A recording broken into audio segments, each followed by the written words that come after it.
GT channel with Sam Itani, James McKeon, and Taro Koki. Hello, hello, hello, all of you guys in automobiledom. We are back again for another week of podcast, Podspeed, which you could get as a podcast, and hopefully you guys are watching also. I'm joined, as always, with Mr. James McKeon, our No Breaking podcast, and GT channel president and the guy who makes all this happen, Taro Koki. Hello, hello. Taro. Hello, hello, hello. Hey, And our special guest today is Mr. Roger Williams, who I hear, if you ever have a barn find, some car maybe rotting in your old dead uncle's barn. Call me. Yeah, this person might be able to tell you what that thing is worth before you call it the tow truck. So anyways, Taro, a great job again for bringing this guest, and I will hand it over to you. All right, thank you. Welcome, Roger Williams, to Podspeed. Thank you, thank you, thank you. Welcome to the show. Well, thanks very much, Taro. It's really an honor to be here, and I really appreciate you guys inviting me. Great, great. So, Roger, you are a longtime collector, I heard, of cars, and also the producer of the highly rated show, What's My Car Worth, which aired on Velocity, I believe. Correct. And Velocity it's also, and Motor Trend. And Motor Trend. And it is also available now for viewers who are interested in watching the show as well. That's right, on Curiosity Stream, which is obviously a streaming service that was started by the founder of Discovery Channel, Discovery Communications. He's no longer associated with that company, but he started this streaming service trying to create something that was akin to what he wanted Discovery to be. So you go on, there's tremendous volumes of programs on there: nature, science, space exploration, transportation, where we fall. It was his original vision for the network itself before they started filling it with a lot of folks with tattoos throwing wrenches and cursing at each other. All right. So how exactly did you get started with What's My Car Worth? Well, I've always been in the television business. And since I was really young, I mean, I was that 5-year-old kid in the back seat of my parents' car that I was looking out the window and I would tell you, that's the brand new whatever that's just coming by. You know, I remember at 5 looking at 1958 Cadillacs in the showroom with my parents. You know, I've always been a car freak, if you will. And then, you know, probably about 1995, I got together with some folks I had worked with at ESPN since the beginning of that network, and we started a vehicle channel called Speed Vision. Cars, boats, planes, and motorcycles. It became Speed Channel, and now it's called Fox Sports 1. But you know, I was blessed to be able to blend my personal passion for automobiles with my professional passion, which is the television business. Right. And that went extremely well. We sold that network to Fox. And after that, I thought, you know, I rode my motorcycle across the country. I bought a set of golf clubs. I sent them back 4 times to get them fixed, and they still didn't work. You know, so I had to find something. It happens. To do. Yeah, and I was always a big fan of Elmore Leonard. You know, one of my favorite authors. Get Shorty. Pardon me? Get Shorty, right? That's where I'm going with this. You know, and if you look, Chili Palmer was the collector for the mob out of Miami. He goes to Hollywood to collect a debt from a producer, sees what the producer's doing and says, wait a minute, I can do that. And I came up through the sales and marketing side and the general management of networks. But I never came through the production side, but I had the production people, you know, reporting to me, working with them, dealing with outside producers. And like Chili Palmer, I looked at this thing and I said, let me get myself some Cole Haan loafers, and I'm a producer. So I started making some shows, and I was sitting around actually at the Gooding and Company auction in Pebble Beach, and talking to Keith Martin, who's the publisher of Sports Car Market magazine, who had done a lot of stuff on Air Force with Speed Vision over the years. And we started, you know, just conversing, and I said, you know, somewhere out there, there's an idea for a show a la Antique Roadshow, but with cars.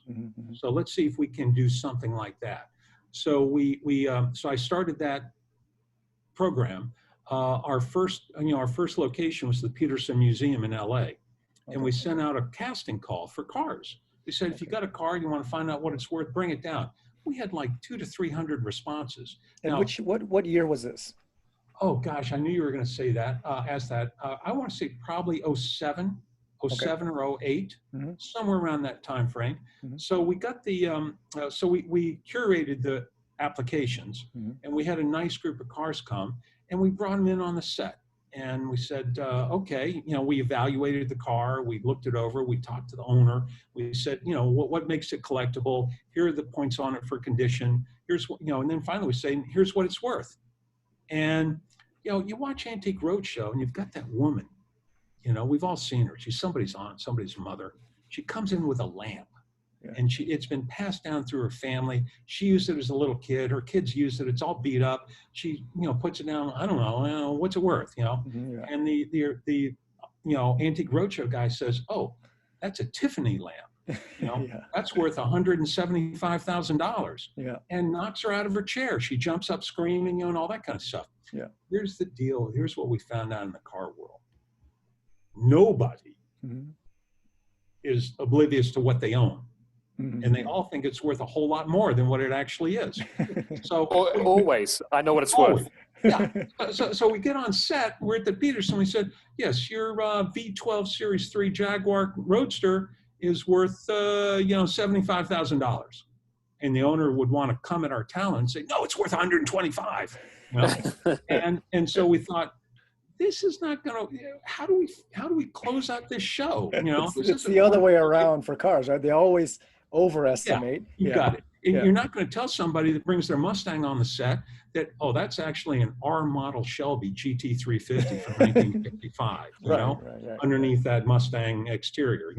That doesn't happen. So we thought we got to.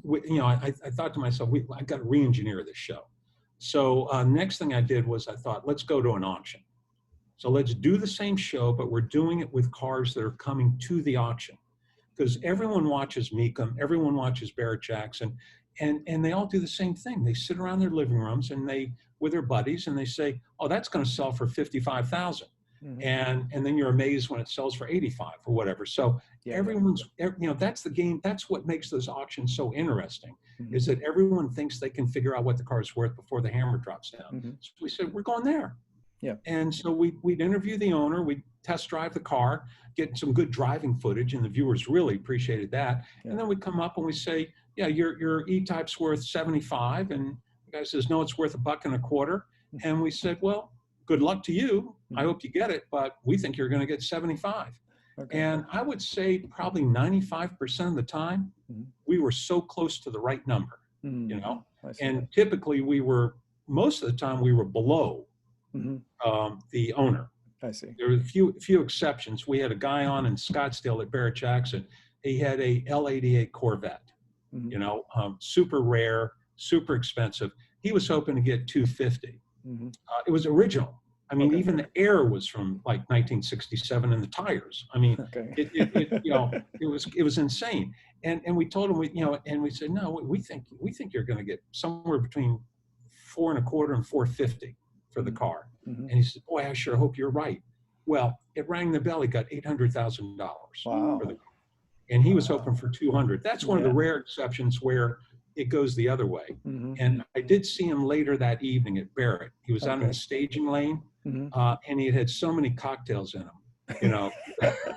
Of course, why not? He can afford it. He saw me, and he just came over, like wanting to kiss me. I didn't have anything to do with it. The sale price, but he was so ecstatic. Yeah. So we figured that's the way to go about it. It worked well. It was the definitive stamp. What someone's willing to pay for it is the definitive stamp. So you're no longer leaving in the dangling proposition of the owner saying, no, it's worth a lot more than what you say. So we needed the payoff. We need to be able to show what it actually would bring. And how did you find these guys? Did you just continue to do like a casting call for the cars, or did you go to the auction and just? I contact the auction company, and I knew most of them anyway, if not all of them, throughout the Speed Vision days. And prior to Speed Vision, I was at ESPN. So we were, we would come just as enthusiasts to a lot of the auctions. So, it's a small world, the collector car auction world. There are really maybe half a dozen companies that own most of the market. So, so I'd call them up and I'd said, I'd want to film at the auction. First thing I had to do was explain what was going on, what we were going to do. And then they'd say, sure, we'd love to have you come out. And then I'd start working with their people and I'd say, let me see your consignment list. And they'd share the consignment list. We'd look it over. We would get sort of under the tent, if you will, with the auction company. They would share a lot of proprietary information with us, including, if there was a reserve on the car, what the reserve is, who the owners are, and then we would reach out to the owners to see if they're interested in participating in the show. And we'd do a telephone interview with them, just to make sure that they can speak coherently, that they're not camera shy, if you will, or phone shy.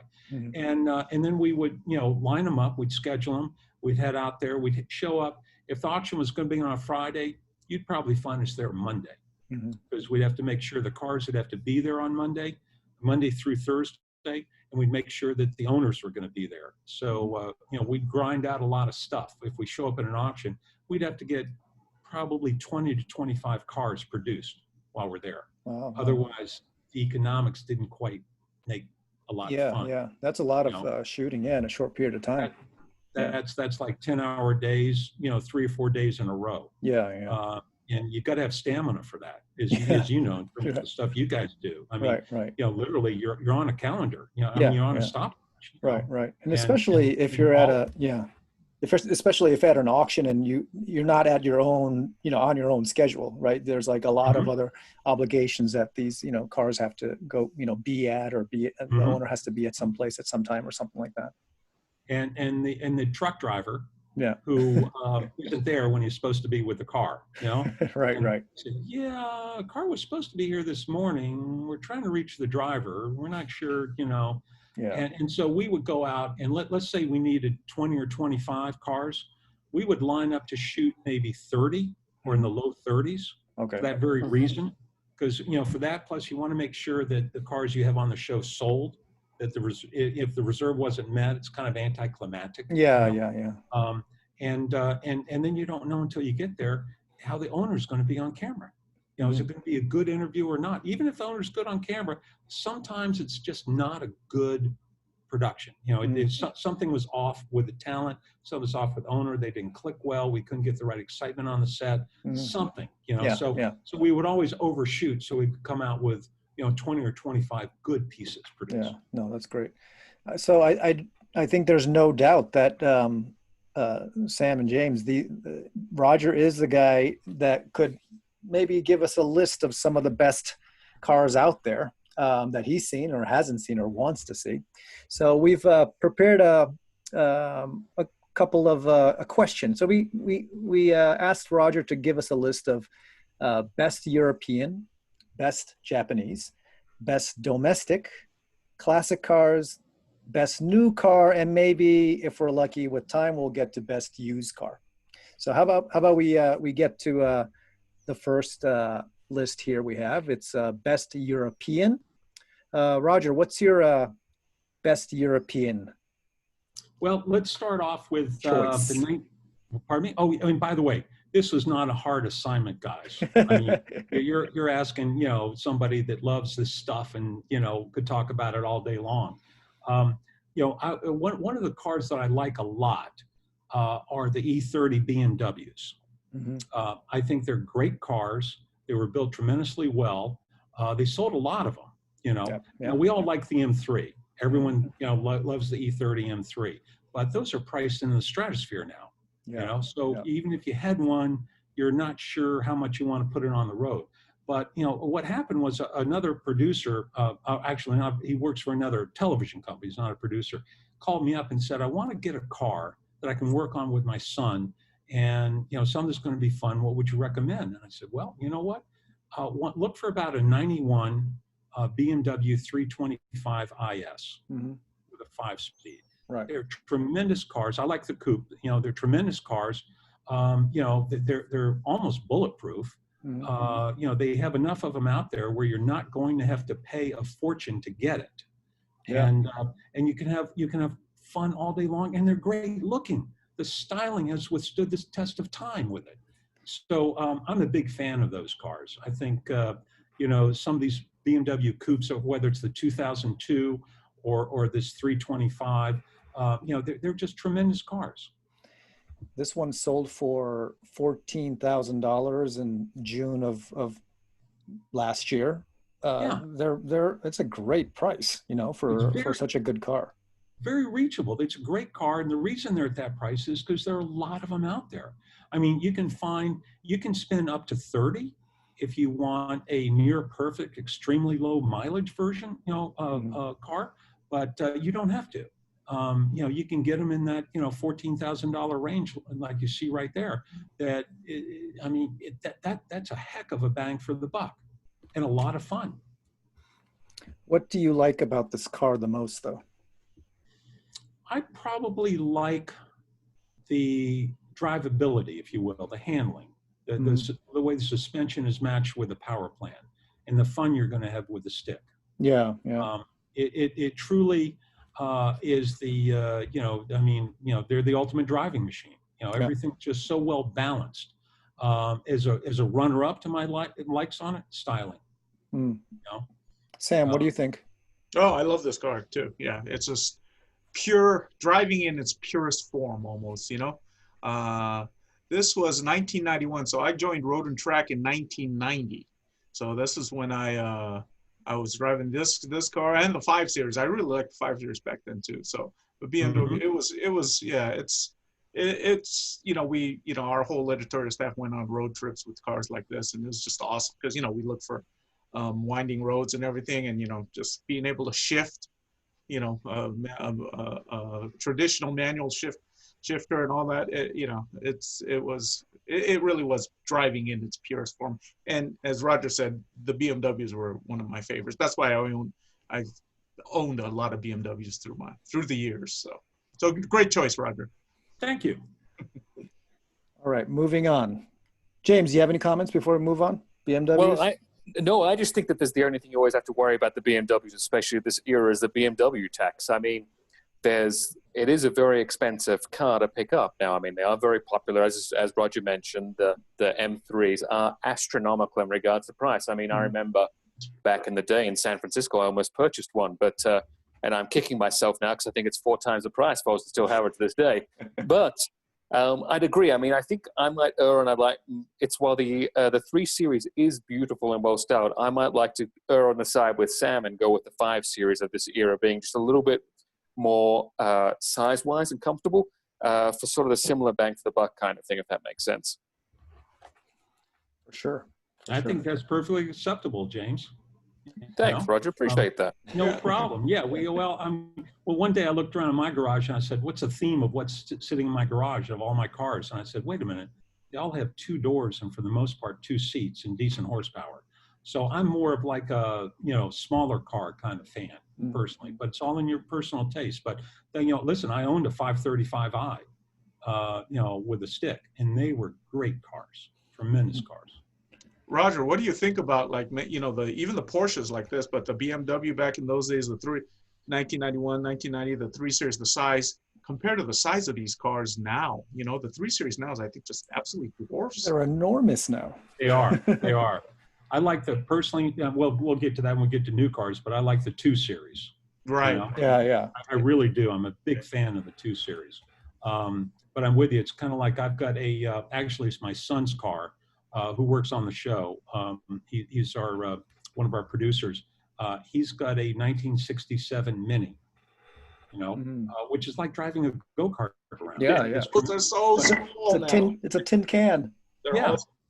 And so the steering wheel is almost in your lap. It's like you're you know, like literally you're driving a slot car or something, and they handle that way. And I pull up behind a new Mini, and it dwarfed me. Oh, you know? yeah. It was like I felt like I was behind a Mack truck. It was funny. Yeah. It's like a minivan. Yeah. Go ahead. I was going to say, Roger, a new Mini these days is more like a large rather than a Mini. Yeah. Oh, yeah. Yeah. The shape is very deceiving. You know, it still has the cute shape, so you kind of feel like it's small, but you park it next to an old one and it's like enormous. Yeah. It is. It's big. Now, what's on the screen now is number 2 on my list of European cars. The 911 between 87 and 89. I'm a huge fan. And interestingly, I picked the Targa to illustrate it. At the time, I was not a fan of Targas. You know, back when they were in 87, 89, I didn't particularly like the Targa style. I love the coupe. But the Targa has really, I think this styling of the Targa, the way they did the roll bar, everything, it has really grown on people and really become quite stylish as the cars aged. What I like about these cars, the last years of the air-cooled Porsches, again, you know, they're not rare. I mean, if you want to go to turbo, that's a different story. Yeah. But just the regular 911, they're bulletproof, 3.2 liter motor. They'll run all day long. They're comfortable as can be.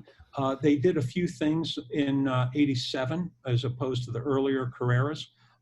They increased the air conditioning vents on the dash, so you had much better cooling.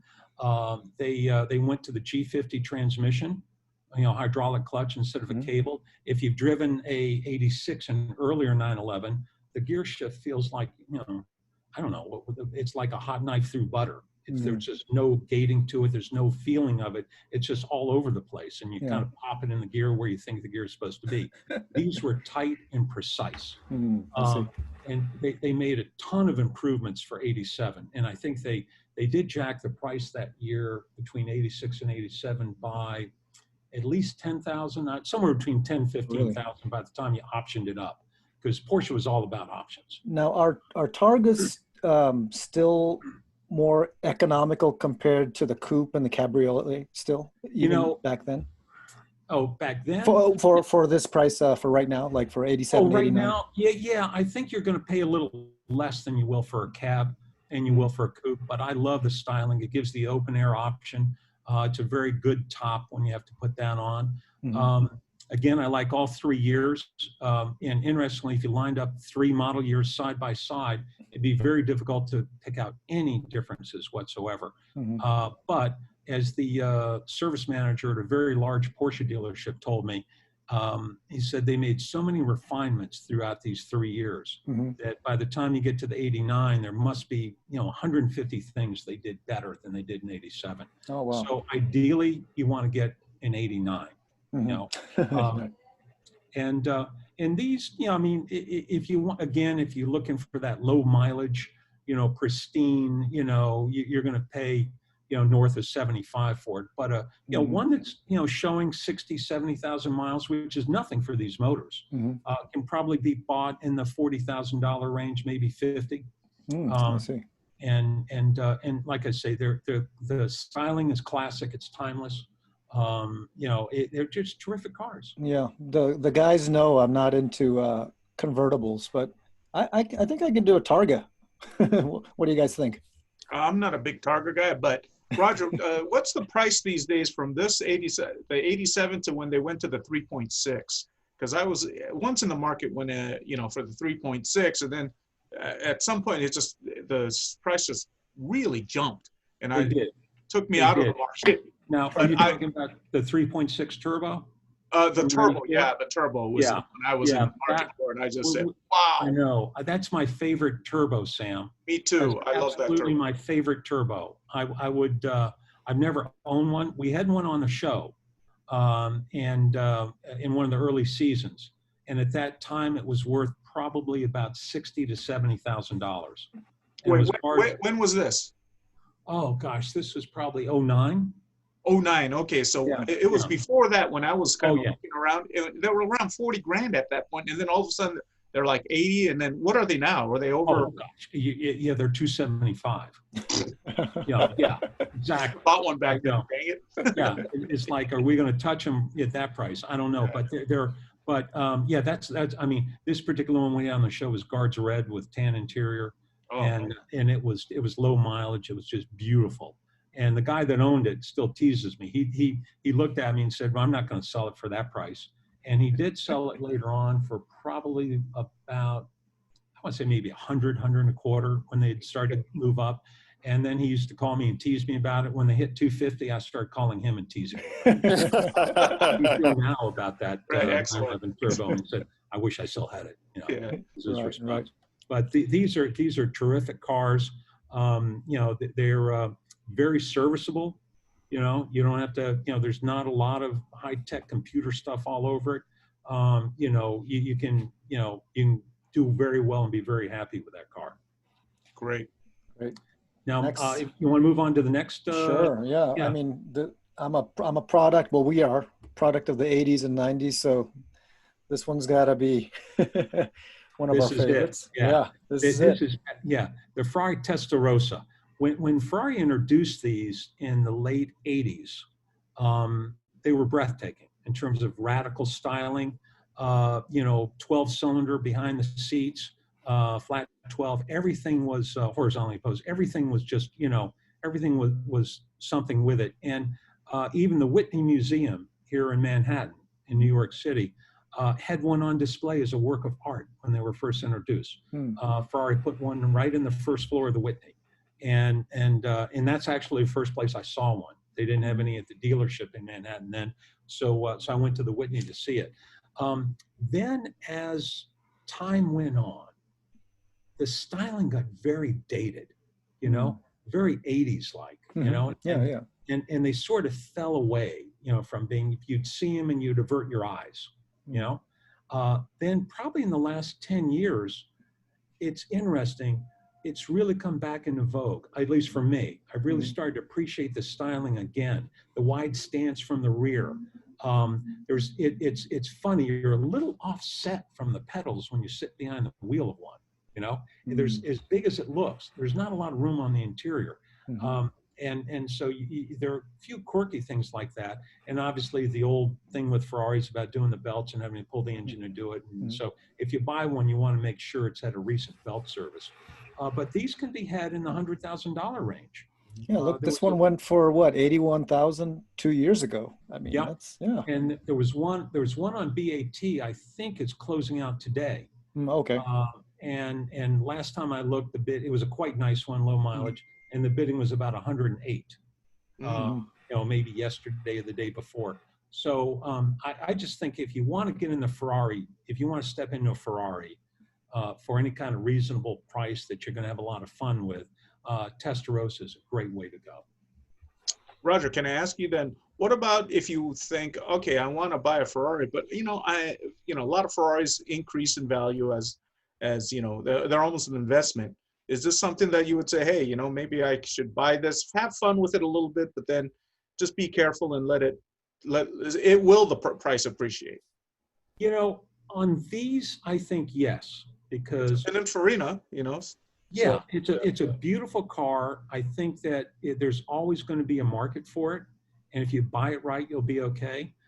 Where you're running into trouble, the Ferrari world is a funny place, you know, because it's made up of sort of two classes. It's almost a caste system, you know. Either you have not the first time I heard that. Yeah, you either have. Be careful, Roger, where you're going with this. Well, you have a 275 GTB 4Cam that at one point might have been worth $3.5 million, that today is a $2.25 million car. It's something they made 100 of, something they made 125 of, you know, or you're at the other end where you have like a Ferrari Daytona that they made almost 1,600 of those cars, maybe 1,500. And, or you have a Testarossa, you have 328. You go at that end of the market where there are lots of them. But it's interesting because when you go to a Ferrari show and you pull up in a Testarossa, Daytona, or 328, they park you in the back of the parking lot. Well, I can understand with the 328, but the Daytonas, those things are going, aren't they pretty highly priced now? No, they're on their way down. Daytonas have yo-yoed over the years. Oh, okay. At one point, you know, there was a collector car crash in, not an automobile street crash, but market value. Market value. value. In 1989, there was a big correction. And at that point, Daytonas had inched up to 700,000-800,000. You might have heard, you know, rumors maybe one sold at $1 million or something. After the crash, they could be bought for $100,000 to $125,000. I didn't know they went down that much. Yeah, they went down that low, and they went on. They stayed at that level for quite some time. They slowly inched up into sort of the $300,000 to $400,000 range, and it took a decade or more for that to happen. Then the Daytonas hit. What happened was, I want to say it was probably 14. In August of 14, RM Sotheby's sold a beautiful Daytona that had the most meticulous restoration you've ever seen in Monterey, during Pebble Beach Week for $700,000. And then everyone thought, what just happened? I better go out and get a Daytona quickly. They're back. Yeah, exactly. Before they get out, while I can still buy one in the 300s, and they start going up quite quickly.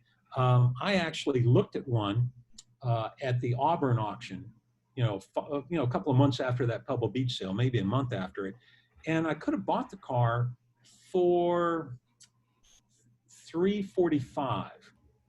It needed a lot of work, needed repaint, needed a bunch of stuff, and I decided I don't want to take that project on. 6 months later, I decided, you know what, I want a Daytona. So I ended up, I looked at a bunch. Everyone wanted 700,000 because they all thought that was the new market for them, but they needed a bunch of work. I was able to buy that car that I passed on, and I paid $515 for it 6 months later. Oh, now, the guy that flipped it, he bought a new set of tires for it and paid sales tax. That's what he had in the car. So he was happy, but I felt like I was happy. And I put probably $150 to $200 into getting it done properly. Ooh. And then, so I'm in the car at about 700. So I take it out to Monterey in 18, and I get my money back. Yeah. The car hammers at 700, and I felt, and it turned out that was the highest Daytona at auction in 3 years. Now, why did you sell it? You know what? I kept looking at it, and I was nervous about the market. I was starting to get a little nervous about the collector car market, and for me, that's a whole lot of money to have sitting in one car. Yeah, it's a whole lot. Yeah, 700,000. Yeah. Yeah. So I thought that I as much as I like the car, let me see what I can get. So I gave it to RM with no reserve. I said, I'm putting it out there, no reserve. I consigned it early, but in exchange for that, I wanted, I think it was 6 pages in their catalog, and I wanted it in the middle of prime time on the stage on Friday night. So I got, when you go no reserve, you have a little bit of negotiation in terms of getting some good marketing promotion out of it. It's risky, but it is. Oh man, you're going to have like a cocktail or something, definitely after it sells, hopefully, in celebration. But so the car brought 700, and I was happy as can be. Now Bonham's just had their online quail sale. That they do a sale every year at the Quail Lodge up during Pebble Beach, and that would have been last Friday. They sold a very similar Daytona to the one I sold, and it hammered at $390,000. Oh my gosh! Yeah, wow, really? That's what's happened in the last few years to the Daytona market. They quickly dropped. They were in the 400s. The one that Bonham's just sold was the first one I saw selling in the 300s. But again, the issue is they made a lot of them. And as I said, in the Ferrari world, there are two kinds of Ferraris. One, they made less than 100, and then all others. And the collectors and the big money all focus around the rare stuff. And the rest of the cars are really, if you will, they're good driving cars. But in any event, that's it. Now, speaking of rare cars, this is one of my favorites. I've never had one of these in my garage, but I still hope to. I call it the unicorn. I love the E36 styling, and with the 4-door, with a stick on the M3. In techno violet. To me, that just rounds it out. I don't know what it is about it, but it so speaks to me about that period, the late 90s, a techno violet M3 4-door with a stick screaming down the highway. It's very European. It's very European. What do you think, James? Yeah, I'd agree. I mean, I had a 98 323 IS that I really like bombing down the highway. I used to call it the stealth bomber because I could go maybe a little bit above the speed limit and never got caught once. So I really I very much enjoyed that. And these are still affordable cars. Of Yes. course, you got to find a techno violet one. You know, to me, that makes the car. I wouldn't own one unless it was that color. But that's just me. Got a little like a Prince in you, you know. I don't know if I would want this car in that color, but you know, and this is a factory paint, right? Yes, it is. Yeah. It is. BMW's always had some weird colors, you know, like the limey green and you know, Yeah. violet. It's like the Porsche colors of the 70s. You Yeah. know? Yeah, the weird whatever moldy green and stuff. Yeah, the purples too. Yeah, the Porsche had the funny purple cars. Oh man, they had a purple one. I forget what they called their purple paint. I remember a friend of mine had a 1975 911 Carrera in purple with a bright red leather can interior. They called it can for the color, but a purple car with red interior just was, you know, it looked great. This car is only 16 grand though. I mean, it's Gosh, I didn't know these M3s were going for that low. I thought they were a little higher than that. 36s, the 4 doors, you know, so that's where that's where you go with them. You know, again, if you want to buy a pristine one with low miles, you might have to pay up to 30. Right. It's still a good deal for an M3 though, guy. I know. Yeah, but right? everyone complains though, I think, against the US versus the European one of the E36 though, with the European one having more power as opposed to the US one. 230 something, I think I remember before, you know, it bumped up to 300. So yeah. Yeah. All right. So it's the unicorn, huh? That's what I call it. This is Roger's unicorn. Finding a techno violet 4-door with a 5-speed. That's a unicorn. I mean, do you have one? No, right? No. I've always wanted one. I don't. But have if you do see one, are you all over it? You know, I saw one recently, but it was not what I would want. It had been modified too much along the way. Right. You know, and I'm much more of a purist. Mm-hmm. You know, I'll take something that even has you know, some higher miles on it, as long as it's pretty much as produced. Right. I'm with you too. I don't like. All right. Let's move on Next to some. Let's move on to some Japanese cars. Yes. All right. So the best Japanese cars that Roger selects. Well, I think we have to start with, at least for me, the original Z car from Datsun. Yeah. And it's fascinating. When these came out, I was driving an XKE coupe, and you know, I went to alike. They do. There's so much styling influence from the Jaguar design for these things that I was really taken to them. And talk about a timeless design. You know, they're absolutely beautiful. You know, and you can have a lot of fun with one of these things. And boy, did you get attention. And they've just recently started to be picking up some interest in the market. In the last, I'd say 3 or 4 years, you're starting to see them show up at collector car auctions, things like that. They made the 240, the 260, and the 280. Now, as we were talking about the 3 years of that 87, 89, 911, you know, while these were different models, you know, they increased the engine size, they refined the car quite a bit between the 240 and the 280. My girlfriend bought a 280 when used. I think she told me she was 18 or 19 years old. And I said, wait a minute, you were driving around a 280 and when you were like 19? She said, yeah. And I said, I would have followed you down the street. So it's just you know, so she tells me all the time, she says, if you ever get one, it has to be a 280 because they were so much more refined. Again, they're very affordable, you know, for you know, 280s, you know, they're a lot cheaper than the 240s, but you might be looking in, for 280, you could probably, you know, pick one of those up for in the 25 to 30 range compared to this one shows that it was at 42.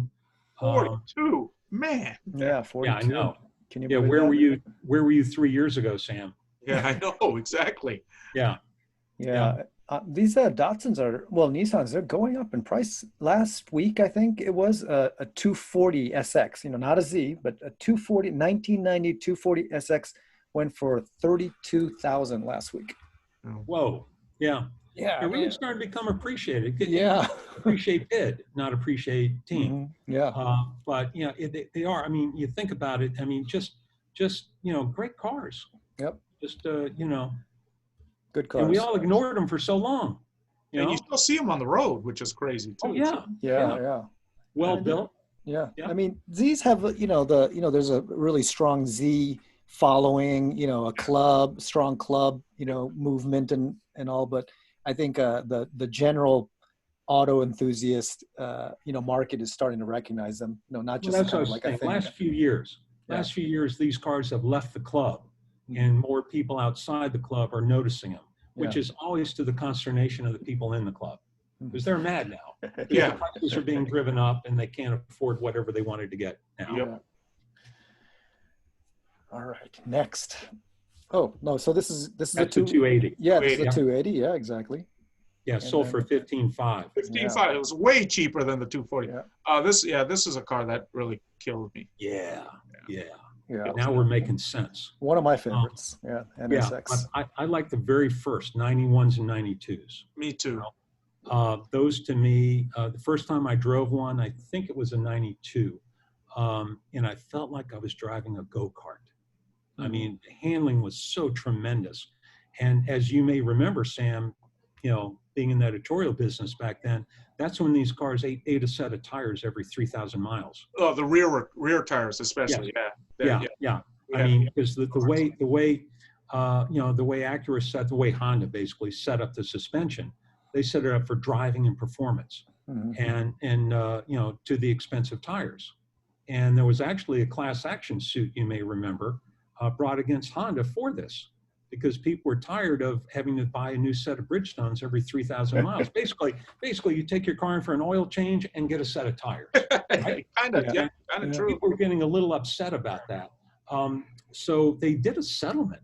Honda settled with their owners and mailed them all a coupon book for multiple sets of Bridgestone tires. Really? Wow.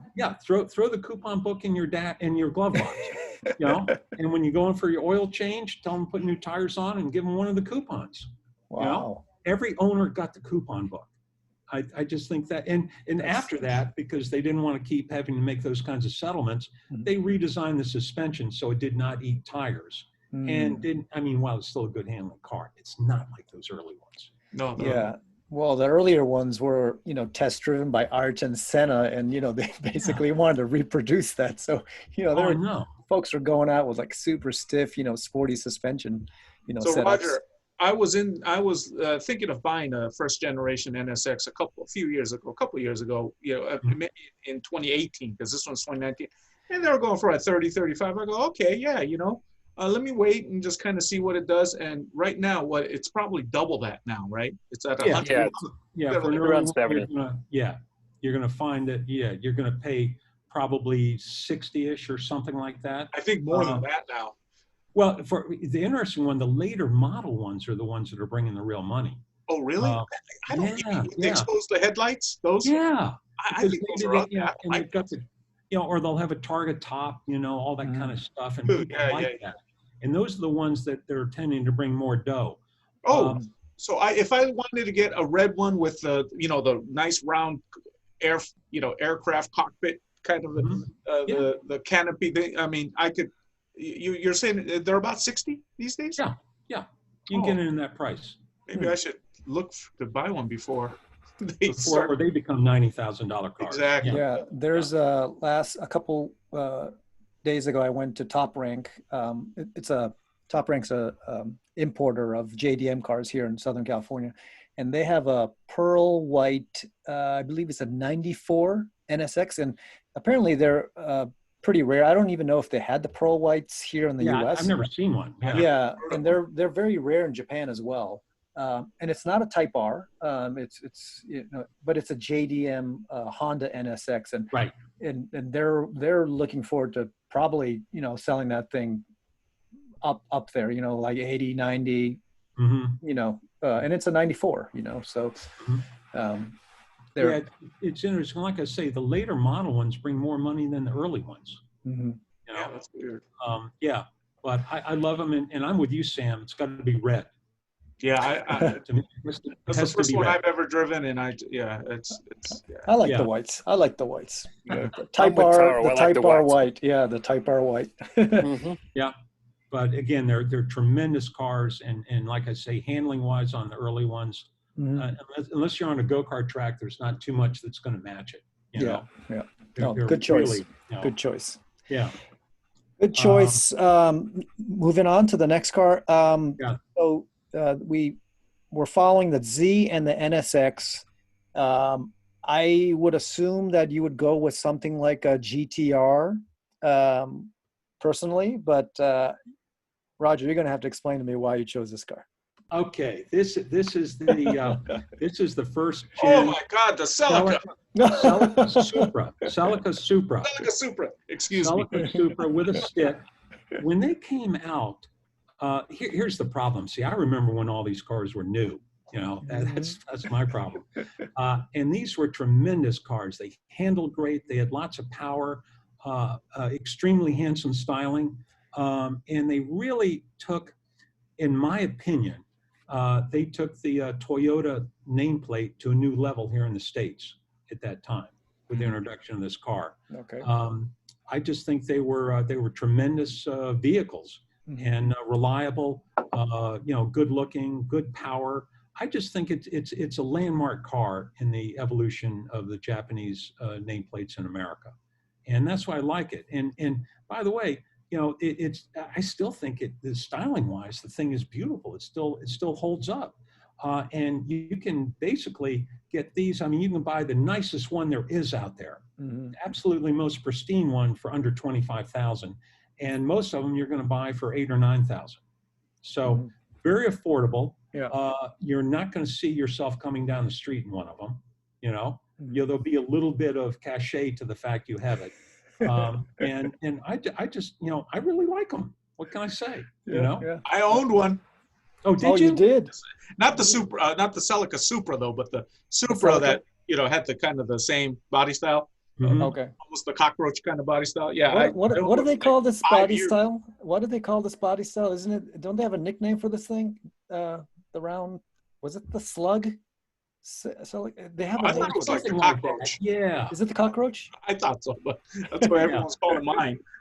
Yeah, but I don't know. I just think when I, for whatever reason, because to me this was such a landmark evolution at the time, that if you ask me about Japanese cars, this is one of the ones that pops into my mind. Yeah. I mean, this was even before the, you know, the Toyota Corolla, you know, the 86, the, you know, the Levins and the, you know, the sportier, the rear wheel drive Corollas came out. This was before that. So, you know, it was, you know, a friend of mine owned one of these in high school too. I mean, I thought he had a yellow one. We always made fun of him. Oh, I had a yellow one too. Oh, really? Yeah. I had a friend that had a white one, and I made fun of him as well.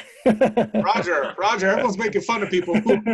Yeah. I will tell you, not this car, but just a funny story. Early in my television career in 78, 79, I was working in Atlanta for Ted Turner. And Ted drove a Toyota Cressida. Oh, okay. That was his car. Ted He did. That Turner? was the car he drove. He drove a Toyota, four-door Toyota Cressida. Wow, that kind of tells you, you know, a lot about Ted and a lot about the Toyota Cressida. Probably just a smooth, great driving car. So it was a really nice car. And and he, you know, just an aside, because you know we're on a time schedule, but one day I was driving a Porsche 911, and I decided I'm going to try to save a couple of bucks. So I'm taking the brand new subway in Atlanta to get to work, you know, because it costs $0.25, and I couldn't start my 911 for $0.25. And I was bringing my lunch in a brown paper bag. And so you take the subway and then you take a bus up to where the offices were. And I'm getting off the bus in a suit, carrying my brown paper lunch bag. And who's driving down the street but Ted and his Cressida. And he's hanging out the window, laying on the horn, waving like a madman, yelling something. And I get in my office and the intercom rings and it's Turner saying, "Get in my office." And I think, you know, you never know when you got that call with Ted, what you were going to run into. So So I go in his office, and he's going, "That's so great. One of my guys can ride the bus to work. He doesn't have to drive a damn Cadillac, you know," and all this. So it was a funny thing for it. But that's the way Ted looked at things like that. You know, you can buy some great stuff. You can get some great stuff without spending tremendous money. Right, right. Oh, that's great. That's awesome. Didn't know he drove a Toyota Cressida. Oh yeah. I didn't know you took a bus to work. Oh, yeah, listen, for a quarter? I mean, how can you not for 25 cents? That's true. You know? Okay, now we're moving on to domestic cars. You guys asked me for my picks on domestic cars. This is this is a 66 Shelby GT350. Mm-hmm. I like this car, and I like the 65, which were almost indistinguishable in terms of any differences between them. The 65 did not have a rear seat. The 66 did. 65 had side exhaust coming out, you know, right before the rear wheel. 65s had a Detroit locker transmission that clunked, noisy as could be. It's basically, I mean, a rear axle. It was a rear diff, and it was just, you know, it was used for the racetrack. But this was the car that, you know, when Ford called up Shelby and said, "We have this thing called a Mustang we just brought out, and we want to go racing, and we want to compete with Corvette. So we want you to do to our Mustang what you did with the Cobra." And he took the car, totally re-engineered it, and came out with the GT350. And they made 36 or 37 race versions, the R models, in 1965. Those cars won the SCCA B Production Championship in 1965, in 1966, and in 1967. 3 years in a row with a 1965 car. It wasn't a new R model coming out every year. But these are just some of the best handling cars. It'll just put a smile on your face. You can buy they only made a little over 500 65s. They made about 2,200, 2,300 66s. So because of, you know, amount made, you're going to pay more for a 65. A 65 is going to cost you $350,000 to $400,000 to buy a really nice one. A 66, like you're looking at here, here's probably a nice one, could be had for $200,000. But it's one of those. I think the styling is timeless, and the Shelby, anything Shelby, whether it's a Cobra or one of the Mustangs, is a generational. It transcends generations. Yeah. So whether you're talking about you know, the newest kids out on the block who are looking for cars, they all understand what a Shelby is, whether it's a Shelby Mustang or Shelby Cobra, or you know, guys like me that have a little gray hair on top. Same thing. It's just everyone speaks the same language. So when you ask for domestic, what I think are good picks in domestic that have held value too, I've seen a lot of decline. I think 65 and 66 GT350s are there. Yeah. Yeah, great. Hey, Taro, do we need to let Roger go? He's going to be late for his. I'm good. Oh, you sure? Unless you're giving me the bums rush. No, I'm not. I'm watching the clocks. I don't want. We had a couple other things, so I'll just let's move on to the next one. Yes, the 49 sedanette Cadillac. I just think styling-wise, this fastback look is just so cool. It's also 49. They did a very similar sedanette in 48. And as a matter of fact, I don't know if you guys have ever seen Cadzilla. Billy Gibbons from ZZ Top's Hot Rod Cadillac. Cadzilla was based on a 48. Oh, okay, yeah. And this is a 49. I like them stock. Oh, Cadzilla is beautiful. He actually loaned it to us when we started Speed Vision. Oh, really? At a cable convention. And he had a Harley made up called Hogzilla. So we had Hogzilla and Cadzilla side by side in our convention booth. But these cars, it's the first year of the overhead valve Cadillac engine. So that's why I like 49. But you just look at it and you think to yourself, if you were an ad agency executive on Madison Avenue in 1949, driving to work in this thing, you know, it was the bee's knees, as they say. It's pretty cool. Yeah, it really is. I mean, a rock star. Yeah. It's so striking in terms of that fastback look versus anything else that was out there at the time. Yeah. I just think windshield. And you can get these. You can get decent quality drivers like this for probably $30,000 to $40,000. Oh, really? Wow. Yeah. So if you're looking for, kind of a classic that you want to get into, they're great. I'd go with the 49 because you want that new motor. New motor now, but you know what I'm saying, the overhead valve. So I like that. If you want to buy a Concord one, every nut and bolt done that's going to win some big award, you're going to pay probably 70 or 75. I see. But, I think they're great cars. Yeah, but still reasonable though. I mean, look at this thing. It's a piece of art. Yeah. Price per pound, it beats most stuff out there. Yeah. This is one of my favorites, the 92 Viper. Extremely rare. Very first year of the Viper, they didn't make any 93s. They jumped from 92 to 94. They only made 285 of the 92s. And I just, those early Vipers, they're brutal. It's basically got that 10-cylinder truck engine, the Chrysler sitting around. They dropped in it. And it's all fiberglass. The design is just absolutely gorgeous. Yeah. But everything shakes and rattles because it's all fiberglass that was put together. You're getting one of these things hauling down the freeway in LA or someplace, and it's noisy, but it's a brute. It's a modern day Cobra for the time. And if you're a passenger in this, you also get incredibly hot very quickly with that exhaust sitting underneath you. Oh yeah. You got to watch those side pipes. You certainly do watch those side pipes, otherwise you get a snake bite. Yep. Yeah. But I just think these are great. You can, this particular one, to get a 92 because they're so rare, first year on so limited, you're going to pay probably 75,000 to find a nice one. If you want a 94 or 95, which I'm going to say you're going to be hard pressed to pick out any real differences between them until you look at the paperwork. On that, you're going to pay, probably 40 to, 40, maybe even a little less, probably no more than 50, unless you had a couple of cocktails at an auction and somebody else did the same and you're both fighting over the same car. But, I just think these are tremendous cars, all the power in the world. The challenge obviously is tires, again, finding tires that are going to fit this thing now. Yeah. Great choices of the domestic cars. We got the Shelby, the Cadillac, and the Dodge Viper. Good choices. Yep. Good choices. Roger, real quick, on the Viper for 70 grand, is that, with the Ford versus Ferrari movie out, Shelby making a name for himself, is that a car that may, in all possibility be a very high priced car in a few years? If it is, Sam, it's going to be that 92.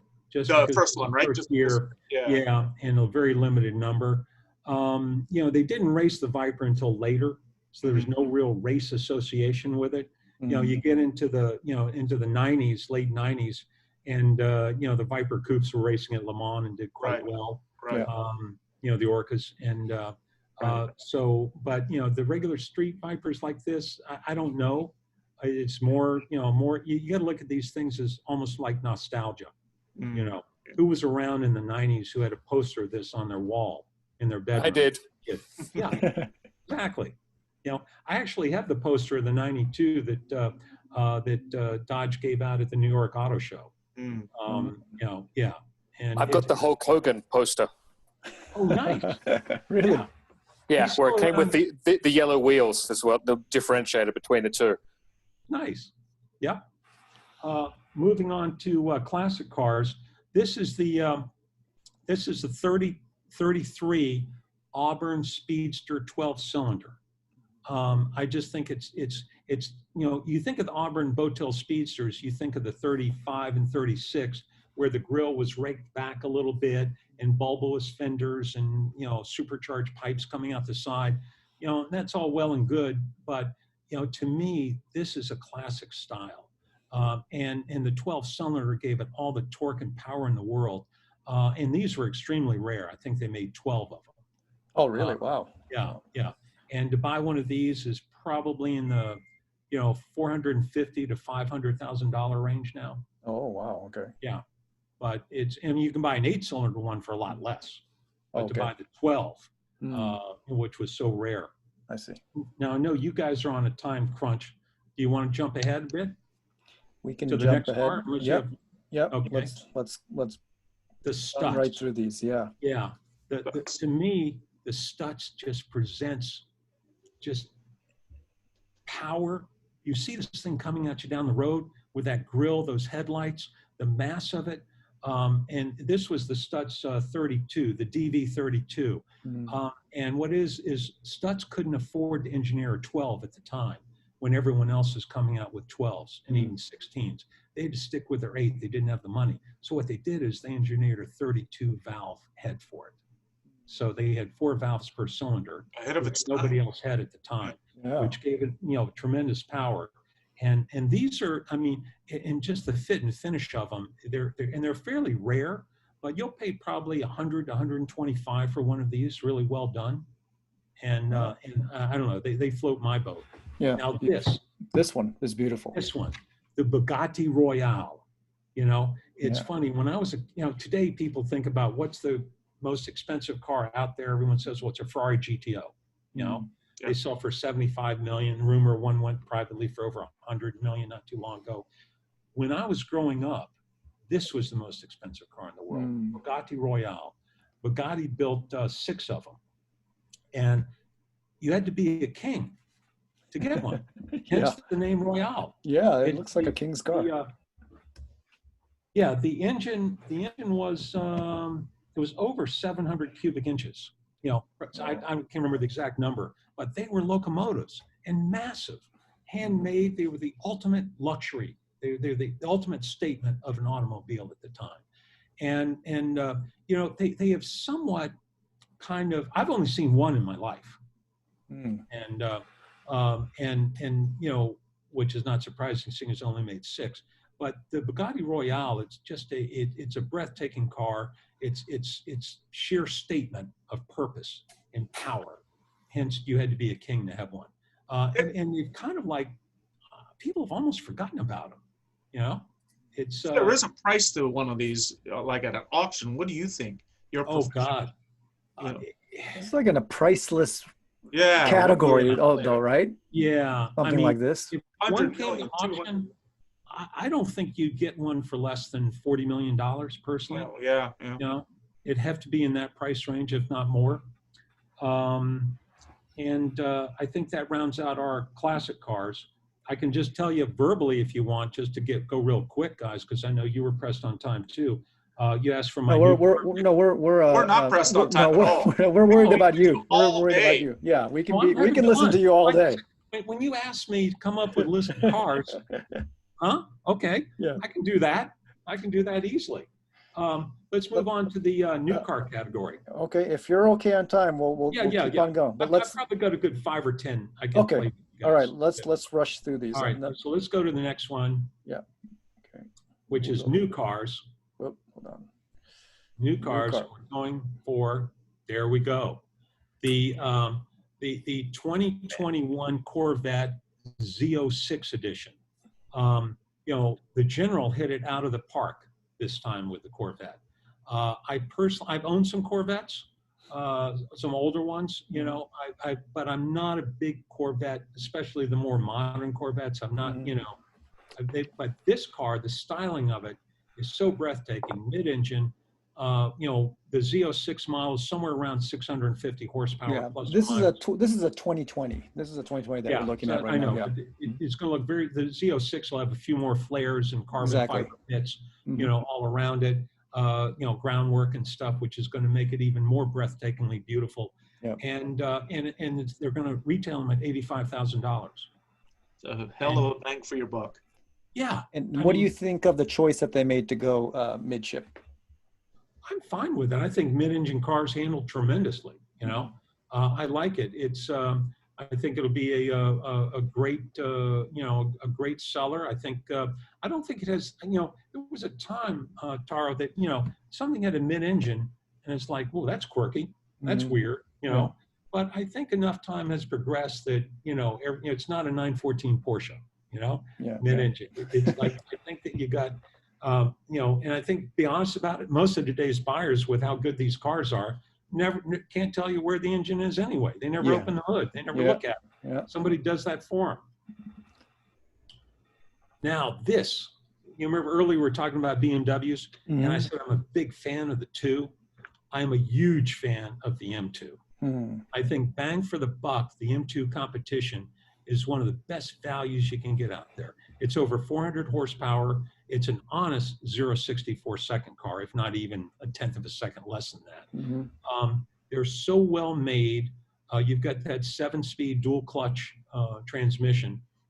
They've got the paddles if you want to play with paddles, but to be honest, if you just let it do its own thing, it's going to shift so much better than I can anyway. Yeah. They're just unbelievably handling cars. They get looks all day long when you drive down the road. You get a lot more looks in an M2 than you will in an M3 or an M4. Yeah. You'll get thumbs up all day long with those cars. So I'm a big fan of those. Bang for the buck. It's a third of the price of a 911 with 911 performance. Now this is the Bronco. Yeah, we agree. I agree with you at least on the Bronco. Yeah.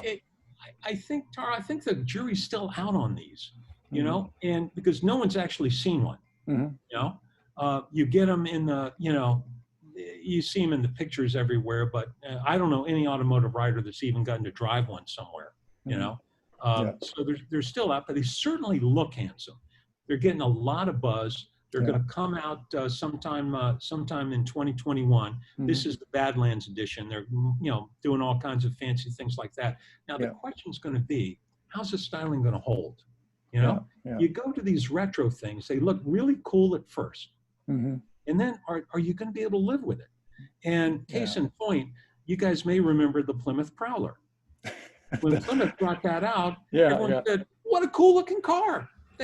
They've retro styled a hot rod. Well, a PT Cruiser too, right? Like at the beginning, people thought they were really cool, but then it's like, And now you see them both, PT Cruisers and Prowlers, and you think that's a piece of and you can't give them away. Yeah. And so the question is going to be, how well is this styling going to hold? We're all attracted to it because it's so different, so retro, reminiscent of the original Bronco, the ruggedness of it. But is it going to last? I don't know. But right now, it goes in one of the top new cars. You got a good point. You got a really good point there. All right. And the last one, best used car. Roger's best used car. Yes. Yeah. I fell in love with this car, and I almost bought one. This is the 18 BRZ TS edition. It had the big wing, all the cool stuff. Yeah. I drove one at a press day. Okay. For automotive press. Yeah. And I got to tell you, I didn't want to give it back. I seriously started looking around trying to find one to buy it. It handled so well. Everything is you in the car. You're not letting computers control anything. I see. It's so old school where the driver is really responsible for what the car is doing. Yeah. It's only 200 horsepower plus or minus. It may be 205, it may be a flat 200. It really needs another 60 horses. I mean, as you're going through the gears, you get to that point where you go, come on, just a little more, please. Not a lot more, just a little more. Yeah. But as you know, it's going to be easy to get another 60 horses out of this if you want it. You can play around with that, and that's going to be that can be managed. But I just think they're tremendous cars. BRZs are hard to find too, to start with. So this TS version must be extremely hard to find. Yeah, I think right now, we checked earlier this week, and I think there are maybe half a dozen on autotrader.com right now. Okay. Across the nation. Looking. And they're asking mid-30s for them, which is about what they were new. Right. You probably could have bought one for less when they were new because dealers are trying to move them off the lot. Right. Yeah. But I'm a big fan of this car. I think it's tremendous. We got any more, or that's my only used car? That's your only used car. Yeah, okay. That's what we got. All right. Well, cool, guys. Thanks Roger, so much. That was awesome. That was awesome. Roger. What a treat. Yeah, what a treat. Well, wonderful.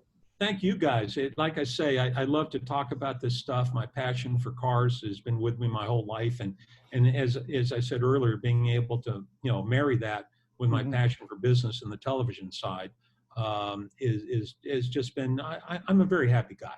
Yeah, well, not just about the cars, but the stories of Ted Turner and everything. I mean, that was really interesting. Roger, Honored to have you on the show, yeah. And Roger, thank you before for coming on we the let show. you go, is there anything that you're going to be working on or something that we should be on the lookout for soon? Yeah, we're doing a lot on Instagram, Facebook, and YouTube right now. With we've taken all of our cars that we shot in the shows, and you can see the full-length shows over on Curiosity Stream, or you can follow us on Facebook. You can follow us on Instagram. It's What's My Car Worth, and you can follow us. You can subscribe to our YouTube channel, What's My Car Worth, and we're doing. We basically they're all individual cars now. They're not, it's not a show where you're going to cover 5 or 6 different cars. You're going to, you can look it up. You can say, okay, here's the, here's the Acura NSX. Yeah. So I just want to see that. And we'll show you what it's like to drive. We'll give the visceral experience of, you'll go along with our host as he drives the car down the road. We evaluate it real quickly for, sort of condition and collectability. We followed across the auction block.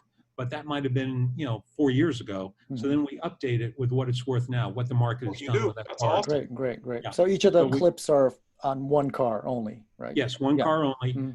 And they range from probably 2 minutes to 3 minutes. We might have a couple at 90 seconds. So we've tried to make them bite-size, very digestible, because most people today, when they're watching product on their phones, their tablets, or their computers, don't want to sit down and watch a 45-minute show.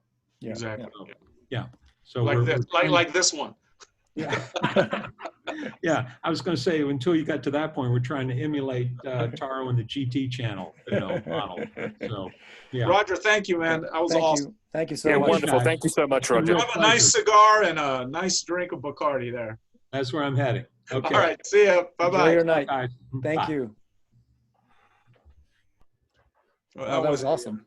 That was a walk down memory lane a little bit for me. So, yeah. Unfortunately, all the dang cars that I had interest in, I'm priced out of them now. It's crazy. Well, you should have bought them when they were available. I know. Who would have predicted this? It's all that boat money, Sam. I mean, that's what we're concerned about. That's it's because you're buying boats. Yeah, buying boats. Okay. All right. Hawaii. Yes. James, you want to go next because you are in a very unique spot. So yeah, did you explain to everybody where you are? Yeah, there's no disheveled bed behind you. Yeah, what's going on? Where are you? My bed's never disheveled, Sam. It's always well made. Look at that. So I'm actually on a road trip at the moment, I should say, not this morning. This morning I was in Durango in Colorado, and this afternoon, I'm in Taos in New Mexico. Wow. So I've been sort of going around the Southwest. So we started, obviously, coming out of Los Angeles, went up to Las Vegas, and then up into Utah, which has been a lot of fun. Seeing a lot of national parks, getting set, and then just trying to head down and see more of New Mexico, and then head out to Arizona before coming back into Southern California and wrapping the trip after about 10, 11 days. Awesome. Is everybody being careful out there? Everybody wearing masks and social distance? Let's just say everyone has their own version of what they're comfortable with. I think that my version is very much wearing the mask and then grabbing takeout and bringing it back and eating it in the hotel room. I think is the best way to go about doing it. That is definitely the best, safest way. Yeah, exactly. So we've been just doing the best we can, but luckily enough, it was helped on this road trip by